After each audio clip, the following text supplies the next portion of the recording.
ko ari twe duhagarariye iyi fondation, since we are the ones sharing this foundation,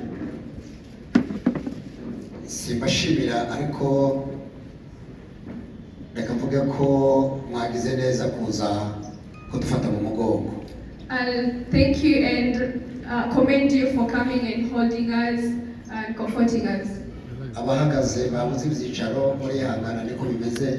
Those standing behind, we are so sorry.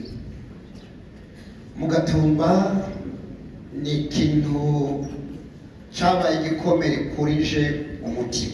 Gatumba became a very huge wound inside me. Mu buryo ndashobora kuzibagirwa haba n'umunsi n'umwe. In a way that I can't forget even once. Ubwicanyi bwabaye, the killing that happened, n'ubwicanyi bita ndengakamere, is an extraordinary killing that is beyond words. Duhunga Mugatumba twavuze mu kwezi kwa gatandatu. When we fled from Gatumba, we went there in June. Intambara yari yabaye Bukavu hagati ya Nabiola na Leta Mutebutsi. There had been a war in Bukavu between the people that he had just mentioned. Hanyuma abasirikari b'Abapfa ntabwo tubizi. And we never knew where the soldiers came from. Uko intambara yagenda isatira bageze mu Kamanyura abatura batangira guhunga. The more the war came to us, that's when we started to flee. Duhunga mu kwa gatandatu tugera mu Gatumba. We fled in June and went to Gatumba. Batwakira nk'uko Haseriza yakira abantu. And UNHCR welcomed us just like any other refugee. Batangira kuduhereza ibintu by'ibanze ibyo Haseriza y'impunzi. They gave us the basic things that they usually give the refugees. Ariko dusanga hariho amahema make cyane. But we found so many little things to use. Hanyuma ariko amahema atandukanye kala zitandukanye. But the tents were quite different. Mu mateka nari ntarabona Haseri yubakira amahema y'icyatsi kibisi. In history, I had never seen UNHCR giving out green tents. Ariko niyo baduhaye. But that's what they gave us. Abandi babaheza amahema y'umweru. And they gave others white tents. Twanabasanzeho abantu baza bahuka nabo baje mu gihugu cyabo bavuye za Tanzania. So we were finding people from Tanzania and any other place. Nuko twese tuja muri ya mahema y'icyatsi kibisi. So all of us went into those green tents. Abamake they became less. Bangomba yuko abagabo n'abahungu barengeje imyaka 18 turara hanze. The men and young boys above 18 would sleep outside. Twaharaye nk'amayenga kabiri cyangwa gatatu. We slept outside for close to 2 to 3 weeks. Bazana izindi za shitingi baratwubakira. Then they brought other tents and we were able kugira ngo to twese dukwirwe. everyone would sleep now separately. Tutazi ko bafite umugambi wo kuduheza ayo mahema y'icyatsi kibisi kuba ikimenyetso cy'ubwicanyi. We never knew that they were giving out green tents so that they can identify us when killing us. Igihe twese tumaze kumumbira hamwe mu mahema. So after all of us had gathered in our tents, baza kutubwira ijambo. They told us one word. Twaje kumenya nyuma tumaze gupfa. A word that we came to know later on.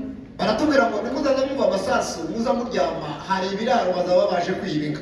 They told us that when you hear bullets, just sleep because there are cows around us. Hanyuma haba nijoro hakaza abapolisi 4 cyangwa 3. At night, 4 or 3 policemen would come. Bakazenguruka mu nkambi batubwira ngo ducunge umutekano. They would patrol the camp telling us that they are protecting us. Bagarije mu masaa 5 saa 6 z'ijoro. And around 11 to 12 a.m.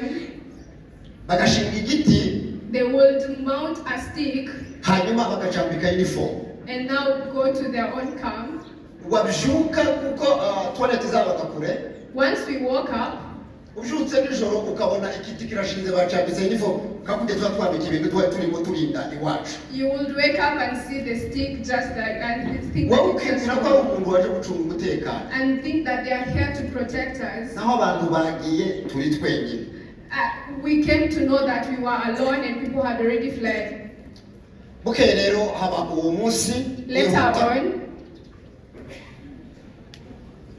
tariki 13 mu kwezi kwa munane. On 13th of August, bwacaga tuje mu giterane i Burundi, hari giterane cyari cyateguwe. We were to go in a congregation. Muzi ko twese dusenga Imana. We know that all of us are God-fearing. Uhabe mu ijoro amasasa aravuga saa yine. So at night, that's when we had the gunfires. Noneho amasasa atangiye kuvuga mu ijoro. When they was bulleting and doing all those things, twebwe twibwira ko ari za nka baje kwiba. we told us that they are just doing the raidings. Nyuma nibwo twamenye kuko abantu baje kutwica. Later on, that's when we knew that they are here to kill us. Bararasa. They shot. Bararasa. They shot. Bararasa. And they shot again. Amasasa arashira. And the bullets were over. Ngo abari gushira baravuga nibyo mu ijambo n'ubishaka gutumira. After the bullets were over, we had a word. Naho baravuze ngo nibatwike. And then they said that they should kill us. Ubugome bari bafite bazanye projecteur. They had aya matara twita hano ngo ni mulika mwizi. They had the lights that we usually call mulika mwizi here. Bayerekeza amwe atuka kuri kaburimbo ayagaza mu nkamba.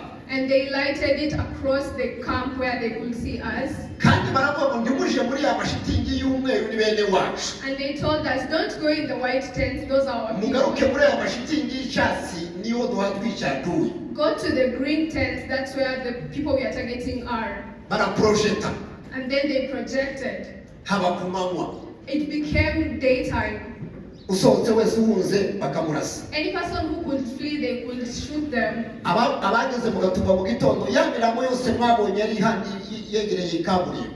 So in the morning, all the corpses that you saw online, ba bantu bishwe n'ahari hariho murika mwisi. They were killed at the place where there were lights projecting. Baraturasa. They shot us. Kugeza batangiye gutwika.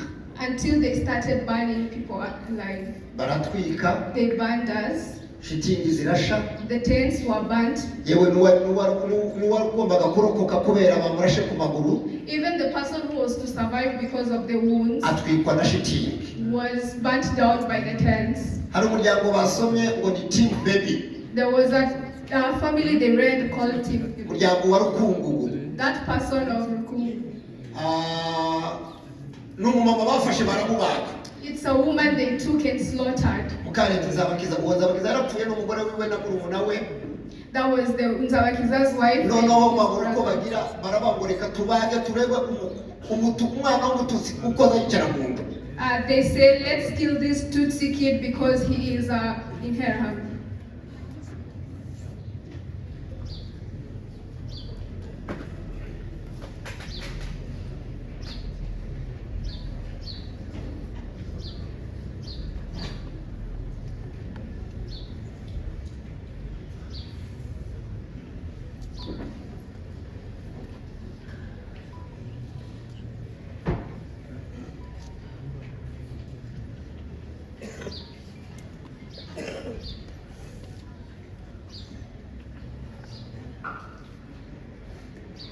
Nyagazura baramubaga.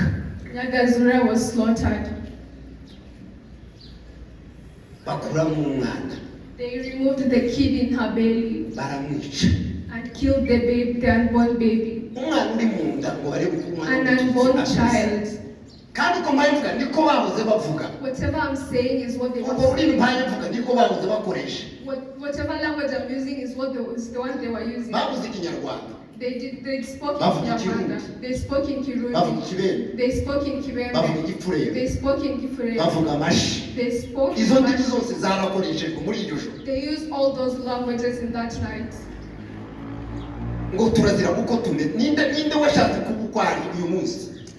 Who wanted to cry today?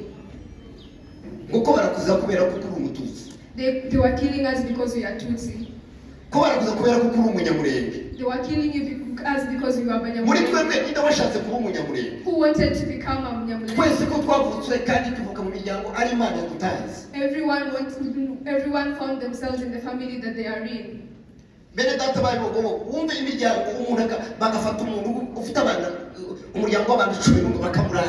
Our brethren in Yogo, they would take a family of 10 children and kill them. But we have God. The survivors among us are professors. And they are teaching in America.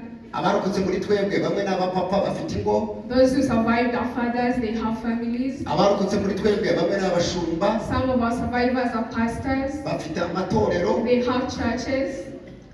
Mu mwaka ushize nabonye pastor warokotse. Last year I saw a survivor who is a pastor. Ashingira abana babiri barokotse. He was marrying off 2 children who was nawe yarokotse. Cyo gihe niwe wasigaye mu zume nyine mwarutekereza wenyine witwa nkingi. He is the one who had survived in his family. Ariko yashingiye umwana wa Maremo Gatore n'undi bose ari abacika cumu bagatona. And he was marrying off 2 children who were survivors. So rero. As I finish, abantu bavuga ko tutapfuye. People who say that we were not killed. Abantu bavuga ko nta bwicanyi bwabaye. Those who deny the killings. Abantu baje kuri social media bakavuga ngo nta bwicanyi bwabaye muri Kongo cyangwa nta burimo muri Kongo bunyine. People who go to social media and deny the killings that happened in Congo and Burundi. Kandi abantu bose bapfuye baba mu Buyogo baba mu Gatumba twese dufite ibirara. And the people who survived both in Gatumba and Biwogowogo are here. Nabo babivuga bafite bene wabo baba muri iyo mirana babuza ba. The deniers also have families who are also survivors or who lost hope. Whoever you are, you have a person who was killed in either of the killings. We request for justice